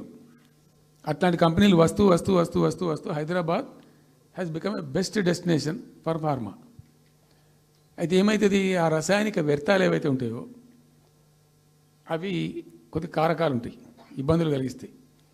మన హుస్సేన్ సాగరే కాలుష్యమయమైపోయి గబ్బు వాసన వచ్చే పరిస్థితి ఉండేది, మనం అందరం కూడా చూసినాం. సో దీని నుంచి హైదరాబాద్ బయటపడాలి. ఫార్మా వదులుకుందామా? వదులుకోవద్దు. మరి ఏం చేయాలా? ఒక 4 టీములు తింపిందండి నేను ప్రపంచవ్యాప్తంగా. ఐఏఎస్ అధికారుల బృందాలు, శాంతికుమార్ గారు అని చెప్పి ఆమె చీఫ్ సెక్రటరీ కూడా రిటైర్ అయింది. ఆమె అప్పుడు హెల్త్ సెక్రటరీగా ఉండే కొంతకాలం. ఆమె నాయకత్వంలో పంపించాం, చాలా దేశాలకు పంపినాం. మరి తిరిగి రండి. ఇప్పుడు ఏమైంది? మందులు లేని ప్రపంచాన్ని ఊహించలేము. మందులు కావాల్సిందే. మందులు తయారు చేసే సందర్భంలో తప్పకుండా కొంత వేస్టేజ్ ఉంటుంది. ఆ వేస్టేజ్ని ఎట్లా మేనేజ్ చేయాలి అని దానికి తెలివి కావాలి. సింపుల్ ఎగ్జాంపుల్ చెప్పండి, మన ఇంట్లో కిచెన్లో కూడా డైలీ వేస్ట్ ఉంటుంది, కానీ చాలా నీట్గా పెట్టుకుంటాం మనం దాన్ని. ఆ వేస్ట్ని డిస్పోజ్ చేస్తాం, కిచెన్లోనే ఉంచితే చచ్చిపోతాం కాబట్టి ఆ భయానికి క్లీన్ పెట్టుకుంటాం, మన ఓన్ కిచెన్ కాబట్టి. ఎగ్జాక్ట్లీ ఎట్లయితే కిచెన్ క్లీన్ పెడతారో వాటిని కూడా క్లీన్ పెట్టాలి. అయితే ఒక ఫార్మా కంపెనీ ముందు నుంచి మనం పోతున్నాం అనుకోండి, మన దగ్గర అయితే వాసన వస్తుంది, మనకు తెలుస్తుంది ఇదేదో మెడిసిన్ తయారు చేసే కంపెనీ అని. వేరే దేశాలలో అట్లా లేదు. యూరోప్లో లేదు, యూఎస్లో లేదు, చాలా దేశాల్లో లేదు, చైనాలో లేదు. అసలు గొట్టం నుంచి పొగరాదు. సో మనం మాత్రం టెక్నాలజీ మనం పెట్టుకోలేమా, పెద్ద ఇష్యూ అని చెప్పి ఐఏఎస్ అధికారుల బృందాలను తింపిన నేను అనేక దేశాలకు తింపి పంపించి, హైదరాబాద్లో ఫార్మా ఉంది కాబట్టి హైదరాబాద్ యొక్క లార్జర్ ఇంట్రెస్ట్లో ఫ్యూచర్ దృష్ట్యా ఫార్మాను కాపాడుకోవాలి, ఆ ఎక్కువ పోనీయద్దు, ప్లస్ ఈ కాలుష్య భారం నుంచి ప్రజలను రక్షించుకోవాలి. ఎట్లా అంటే జెడ్ఎల్బీ అని వచ్చింది, జీరో లిక్విడ్ బేస్ అని. ఆ డిశ్చార్జ్ ఏదైతుందో దాన్ని మొత్తం జీరో లిక్విడ్ చేస్తారు. ఇంకా కాలుష్యం కాదు, ఏం చెడిపోదు, వాళ్ళకి ఇబ్బంది ఉండదు. అది ఇంటర్నేషనల్ లెవెల్లో సక్సెస్ఫుల్గా ఉంది, సక్సెస్ఫుల్గా జరుగుతుంది. ఇప్పుడు అమెరికాలో ఉన్నాయి చాలా కంపెనీలు, యూరోప్లో ఉన్నాయి, ఇంకా చాలా చోట్ల ఉన్నాయి. అవసరం, ప్రతి దేశానికి అవసరమే. అయితే మనం ఆ సిస్టమ్ పెట్టుకోవచ్చు కదా అని చెప్పి ఒక ఫార్మా యూనివర్సిటీ కూడా పెడదాం దానిలో అని చెప్పి ఫార్మా ఇండస్ట్రీ తెచ్చినాం. 2 హెలికాప్టర్లు తీసుకొని ఆ ఫార్మా బిజినెస్ మెన్ ఎలా అవుతుంటారో వాళ్ళని నేనే స్వయంగా పెట్టుకుని పోయి ఆ ముచ్చర్ల కాడ పోయి తీసుకుపోయి చూపించి ఈ ప్లేస్ బాగుంటుంది కదా అంటే బాగుంటుందని చెప్తే దాన్ని ఫైనల్ చేసి చాలా కష్టపడి 5-6 సంవత్సరాలు పర్సూ చేసి రైతాంగంతో ఘర్షణ పడకుండా ఒక 20,000 ఎకరాలు పెట్టుకొని చేస్తే 14,000 ఎకరాల పైచీలకు వరకు 14,000 నెట్ వచ్చింది ప్రభుత్వానికి. 14,000 acres already acquired by government. చాలా ఎంఓయూలు జరిగినాయి, అన్నీ జరిగినాయి. మన లోకల్ వాళ్ళు రెడీ ఉండి. అయితే పర్టికులర్లీ జీడిమెట్ల, చర్లపల్లి వీళ్ళు ఏమన్నారంటే, సార్ మాకు ఆల్టర్నేటివ్ స్థలం మంచిగా ఇస్తే మేము అక్కడికి వెళ్ళిపోతాం, ఈ బాధ మాకెందుకు, ప్రజలతో కూడా ఈ బదనాం ఎందుకు, ఆడ పెట్టుకుంటాం. పెట్టి కామన్ అఫ్లుయెంట్ ప్లాంట్స్ పెట్టి ఒక ఐఏఎస్ అధికారిని పెట్టి దాన్ని ప్రభుత్వ నిఘాలోనే ఈ రసాయనాలు వ్యర్థాలను ఇష్టం వచ్చినట్టు ఎటుపడితే పంపకుండా ఆ నియంత్రణలో జరగాలని చెప్పి పెట్టుకున్నది ఫార్మాసిటీ. దానికి ఎన్వైరాన్మెంటల్ క్లియరెన్స్ కూడా వచ్చింది. కేంద్ర ప్రభుత్వాన్ని ఒప్పించి ఎన్వైరాన్మెంటల్ క్లియరెన్స్ తెచ్చినాం. హైదరాబాద్ మొత్తం ఫార్మాను ఒకటే దగ్గర తీసుకుపోయి పెట్టాలి, అక్కడ ఫార్మా సిటీ కట్టాలి, అక్కడ పనిచేసే ఎంప్లాయీస్ కూడా పొద్దాకి ఇటు అటు తిరిగేటువంటి అవసరం లేకుండా మంచిగా బ్రహ్మాండమైన సిటీ రావాలి, వచ్చే సిటీకి కావాల్సినటువంటి ఆల్ ఇన్ఫ్రాస్ట్రక్చర్ రావాలి అని చైనాలో నేను చైనా పోయినప్పుడు చూసినట్టు అది 70,000 ఎకరాలు వాళ్ళది, చాలా హ్యూజ్ ఫ్యాక్ట్. మనకి ఒక 20,000 ఎకర్స్ అయితే మస్తు అవుతుందని చెప్పి మేము తీసుకొని చేసినాం. మెడికల్ కాలేజ్ కూడా మంజూరు చేసినాం ఆ పక్కనే, వీటన్నిటి దృష్ట్యా పెట్టుకొని. అంటే మేము ఒక పద్ధతి పెట్టుకొని దాన్ని ఒక సిస్టమేటిక్గా చేసినాం. చేస్తే ఇప్పుడు దాన్ని ఏందండి దందా, ఏదైనా చేసి దాన్ని నమ్మకదొబ్బన్న. ఏం జరుగుతుంది రాష్ట్రంలో? ఫ్యూచర్ సిటీ, తొక్క సిటీ, ఎవరికి కావాలి నీ ఫ్యూచర్ సిటీ? నాకు అర్థం కాదు. నువ్వు పెంచినావు హైదరాబాద్ను, ఎవరు చేసిన హైదరాబాద్ సిటీ? ఇంత వైబ్రాంట్ సిటీ ఎక్కడికి వచ్చింది? 400 సంవత్సరాల చరిత్రతోని దీనికంతా ఒకటి ఒకటి ఒకటి ఒకటి బ్రోది జరిగి ఆటోమేటిక్గా పెద్ద సిటీ అయింది. అట్లా అన్నీ కావు, అందరికి కావు. ఎన్ని రాష్ట్రాలకు ఉన్నాయండి? బెంగాల్ కలకత్తా ఉంది, మహారాష్ట్రకి ముంబై ఉంది, మనకు హైదరాబాద్ ఉంది, కర్ణాటకకు బెంగళూరు ఉంది, తమిళనాడుకు మద్రాసు ఉంది, ఢిల్లీ కోర్స్ ఢిల్లీ. వేరే రాష్ట్రాలకు లేవు కదా, 28 రాష్ట్రాలకు ఉండయి. సో ఇంత మహానగరం నిర్మితమైంది. ఈ నగరం యొక్క భవిష్యత్తును దృష్టిలో పెట్టుకొని పెట్టిందే ఫార్మాసిటీ. ఈ సిటీ మొత్తం గబ్బులు వేసిపోవాలి ఇక్కడ దాంతో, నువ్వు తీసుకుపోయాలి ఫ్యూచర్ సిటీ, తోక సిటీ. ఏందన్నట్టు ఇది? అన్ని దిక్కుమాలిన పాలసీలు, రియల్ ఎస్టేట్ బ్రోకర్ దందా తప్పితే ఇంకోటి లేదు. అన్నీ అప్పే కనబడతాయి మనకు. మీరు పరిశీలనగా చూస్తే, పూర్తిగా చూస్తే అసలు చాలా గందరగోళం. గురుకుల పాఠశాల విద్యార్థులు చచ్చిపోతారండి. ఇప్పటికి 120 మంది విద్యార్థులు చచ్చిపోయారు. గంత నియంత్రణ లేదా? గంత తెలివి లేదా? ఒక గట్టి అధికారిని బట్టి గట్టి చర్య తీసుకోరాదా? ఏందో చేస్తాము నీ ఫ్యూచర్ సిటీ తోక సిటీ ఈ పోరగాళ్ళని చేస్తారు. తర్వాత ఫార్మా సిటీలో ఆ ల్యాండ్ అక్వైర్ చేసినప్పుడు కండిషన్ ఏంటంటే ఓన్లీ ఫార్మా సిటీకి మాత్రమే వాడతాము. It's conditional land acquisition. హైకోర్టులో కేసు ఉంది. హైకోర్టులో ఈ ప్రభుత్వం ఏం చెప్తుంది? లేదు ఫార్మా సిటీ ఉంటుంది. మళ్ళీ ఆడ 3,000 ఎకరాల్లో వాడేవాడు అంబానా సల్మాన్ ఖాన్ ఎవడో బొంతారను పెడతారు. ఈ జూ పార్క్ కొంచెం ఆడబెడతారట. ఎందుకు జూ పార్క్ అమ్మకతో పెట్టానుక? ఏం జరుగుతుంది రాష్ట్రంలో అసలు? మేము ఇటువంటి చిల్లర పనులు చేయలేదే మేము ఉన్నప్పుడు. ఇంత దుర్మార్గమైన కార్యక్రమాలు చేయలేదే. ఇది ఎక్కడ దిక్కుమాలిన దందా? ఏం జరుగుతుంది అసలు? ఏం చేయదలుచుకున్నారు ఈ రాష్ట్రాన్ని? ఇదేం పోతున్నా? సో ఇట్లా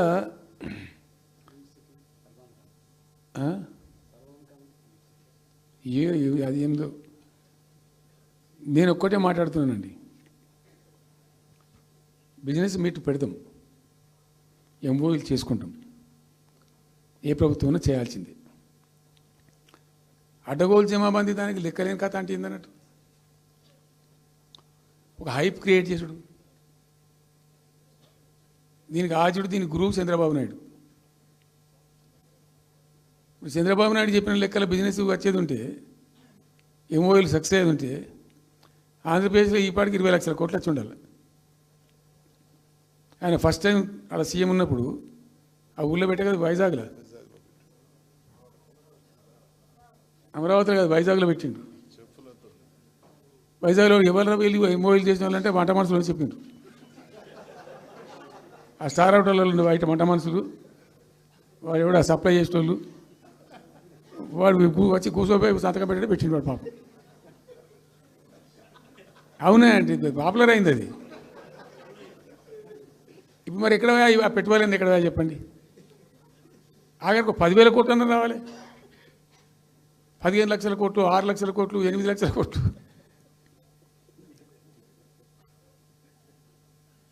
అయితే అప్పుడు తమాషా జరిగింది. ఈ భోపాల్ ముఖ్యమంత్రి, అప్పుడు నేను ముఖ్యమంత్రి నుండి భోపాల్ ఉన్న ఆయన పేరు శివరాజ్ సింగ్ చౌహాన్, ఆయన సీఎం ఉండే. ఆయన ఆ ప్లానింగ్ అదే ఇప్పుడు నీతి ఆయోగ్ ఉంది కదా, దానిలో సబ్ కమిటీకి ఆయన చైర్మన్. నేను భోపాల్లో పెడతా బాయ్సాబ్ జర వచ్చిపోను అని ఖచ్చితంగా ఊరికే బతిమాలితే ఫోన్ల మీద ఫోన్లు చేస్తే ఏం భోపాల్ లేవా మీరు చూసుకొని అంటే, లేదు సార్ నువ్వు తప్పకుండా రావాలంటే సరే అని పోయినండి. అయితే ఆడొక ఇండస్ట్రీ మినిస్టర్ ఉంది, వాళ్ళ గవర్నమెంట్కి ఉంటారు కదా మధ్యప్రదేశ్కు. ఆమె వచ్చి నీ కొడుకు వచ్చి బాగా ఆగమాగం చేస్తానండి మమ్మల్ని అంటే, ఎందుకు చేస్తాడమంటే ఆయన అదొకటితోటి మాట్లాడి ఎక్కువ చేసుకుంటుండే బాగా అంటే, నువ్వు కూడా దాంట్లో గట్టిగా చెయ్యి. ఆమె వసుంధర రాజే చెల్లెలు, ఆమె పేరు యశోధర రాజేనా ఏదో అన్నది. అంటే నేను అంతకుముందు ఒక కొద్ది రోజుల ముందే నేను భోపాల్ పోవడానికి ఒక దాదాపు 2-3 మంత్స్ బిఫోరే మోడీ గారు వచ్చిండు. అక్కడ వచ్చి 14 లక్షల కోట్లకు ఎంఓయూ చేసి పడేసారు. ఇది మధ్యప్రదేశ్ గవర్నమెంట్. ఏంటి మొన్న 14 లక్షల కోసం చేసింది కాదమ్మా, మీకు నాకు అర్థం కాదు, నీకేం రాలేదంటావు నువ్వు. ప్రధానమంత్రి మీకు సపోర్ట్ ఉండే, మీకు పార్టీ మీకు మంచిగా నీకు ఇంత లాభం ఉంది అంటే, ఓ సో బోగసాయి సాబా ఆమె నేను అతను ప్రామిస్ చెప్తాను. నేను ఐ వాజ్ షాక్డ్. అది వచ్చేదా పోయేదంత వాటిగా గ్యాసు అంటే, ఈ గ్యాసులు ఎవరిని మోసం చేయడానికి ఇంత వంచిస్తారా ప్రజలను? నికరంగా వస్తే పెట్టుబడులు రావాలి కదా, కనబడతాయి కదా. ఆ పెట్టుబడులు వస్తే లాభాలు జరుగుతాయి, ఉద్యోగాలు వస్తాయి, ఫ్యాక్టరీలు వస్తాయి, అడిషనల్ ఇన్కమ్ జనరేట్ అవుతుంది, స్టేట్ గవర్నమెంట్కి జిఎస్టీ పెరుగుతుంది. ఏం లేదు, వాటిదే గ్యాస్. మొన్న వీలైతే చెప్పి 5 లక్షల నువ్వు కొంచెం తగ్గించి చెప్తున్నావు. నేను పేపర్లో చూసింది 575.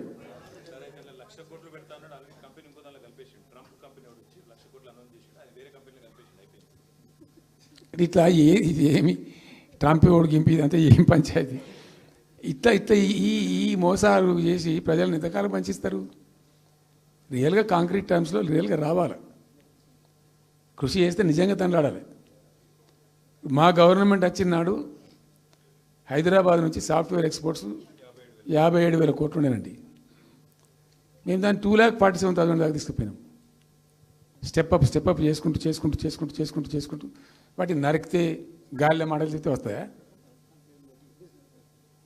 మేము బిజినెస్ మీట్లు పెట్టలే, కాంక్లేవ్లు పెట్టలే, ఏం లేదు, పరదాలు కట్టలే. బెస్ట్ పాలసీ చేస్తే ఆటోమేటిక్గా అట్రాక్ట్ అయి వస్తారు. నేను చెప్పిన అప్పుడు ఒక ఆయన ఉండే, పాప ఆయన చీఫ్ సెక్రటరీ కూడా రిటైర్ అయ్యాడు, ఆయన పేరే ఉండే మాధవరావు అల్లుడు ప్రదీప్ చంద్రకు చెప్తే ఆయన పాలసీ తయారు చేయమని చెప్తే తెప్పించండు. పాపం చాలా దేశాలకు తెప్పించండు. ఒక 50 సార్లు రిజెక్ట్ చేసిండు. ఇట్లా కాదు, నాకు కాంక్రీట్ కావాలి, ఇంకా మంచి కావాలి చెప్పి చాలా కష్టపడి చేసిండు. I must appreciate him. The best policy was brought in. తెచ్చిన తర్వాత కూడా ఎట్లుంటుందంటే, ఒక కంపెనీ వాడు వచ్చిండు, ఫాక్స్కానా ఆ మహారాష్ట్రలో కొట్టుకుపోయింది. ఫాక్స్కాన్ అనే కంపెనీ చాలా పెద్ద కంపెనీ వాస్తవానికి. ఇదేవి తయారు చేస్తారు, ఈ సెల్ ఫోన్లు ఇవన్నీ ఎలక్ట్రానిక్స్లో ఉన్నాడు. చాలామంది ఉమెన్కి ఎంప్లాయ్మెంట్ దొరుకుతుంది దాంట్లో, 1000 మందికి. సరే వస్తే మనకు కూడా లాభం జరుగుతుంది. వాడిని ఎంబడి మస్తు దాంట్లో ఆల్మోస్ట్ వచ్చిండు, 90% వచ్చిండు. మీ పాలసీ బాగుందని అప్రిషియేట్ చేసి అన్ని చేసిండు. యాళ్ళకు వస్తే మహారాష్ట్ర ప్రభుత్వం 3,000 కోట్ల రూపాయలు వానికి నగదు ఇన్సెంటివ్ ఇస్తాను, వాడు కొట్టుకుపోయాడు. 3,000 crores ఎదురిస్తేనే నీకు డబ్బులు అని తీసుకుపోయాడు. అప్పుడు మనకు అంత కెపాసిటీ లేకుంటే సరే రియల్ ట్రై చేస్తే, కాంపిటీషన్ ఉన్నప్పుడు ట్రై చేస్తే కొన్ని సందర్భాలు జరుగుతాయి, కొన్ని జరిగాయి. ఉన్నాడు తెలుసు, కట్టండి కదా, నడుస్తుంది కదా, ఫ్యాక్టరీ స్టార్ట్ కూడా అయింది కదా ఆల్రెడీ. సో అట్లా రియల్ ఎఫర్ట్ చేస్తే కొంత జరిగేటువంటి ఆస్కారాలు ఉంటాయి. ఇప్పుడు వెల్స్పన్ కానీ, వరంగల్లో వస్తున్నటువంటి మెగా టెక్స్టైల్ పార్క్లో కైటెక్స్ కానీ, చాలా వాళ్ళు ఎంబడివాడి తనలాడి తిప్పలవాడి అది చేసి పట్టుకొస్తే ఓటి సమకూరుకుంటూ పోతుంటుంది. కానీ వట్టి హైప్ క్రియేట్ చేసి మందిని మోసం చేసి ఎన్ని రోజులు ఇస్తుంది? ఆత్మవంచన, ప్రజావంచన. ఏమైనా వస్తుందిరా బాబు అంటే ఏమి రాదు. ఈ గ్యాస్ల ప్రజలను పెట్టి ఇప్పుడు ఇస్తాన 2,500 దిక్కులేదు మహిళలకు, 1 కోటి మంది మహిళలను కోటీశ్వర్లను చేస్తాం.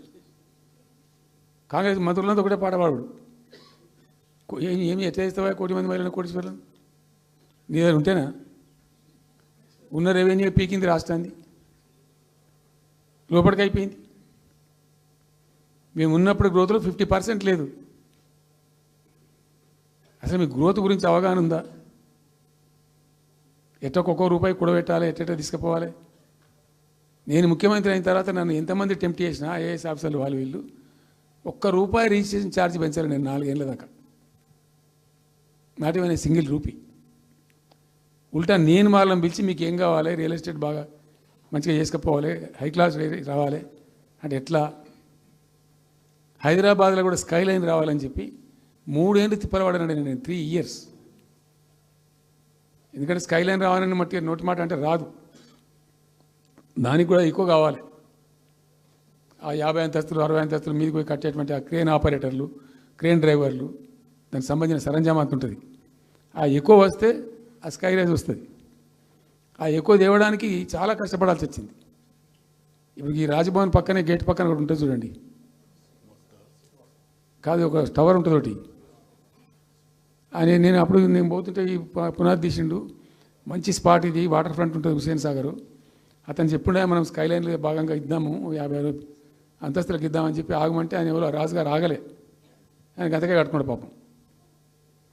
It took me 3 years to bring sky line to Hyderabad.